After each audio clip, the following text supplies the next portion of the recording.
ఏమైందండి డాక్టర్ గారు? పాప బతికింది.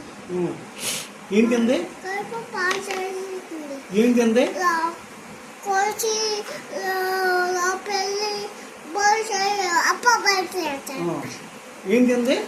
బతి మట్టి కింద. చెప్పు మళ్ళీ చెప్పండి. ఓకే పోసేయండి మరి చేయండి. ఆపరేషన్ చేయండి.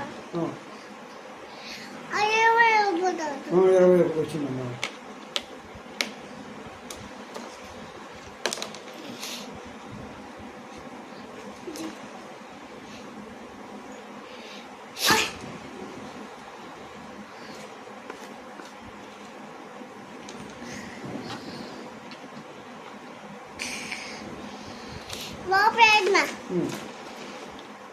ఇది తీసేసా. ఇది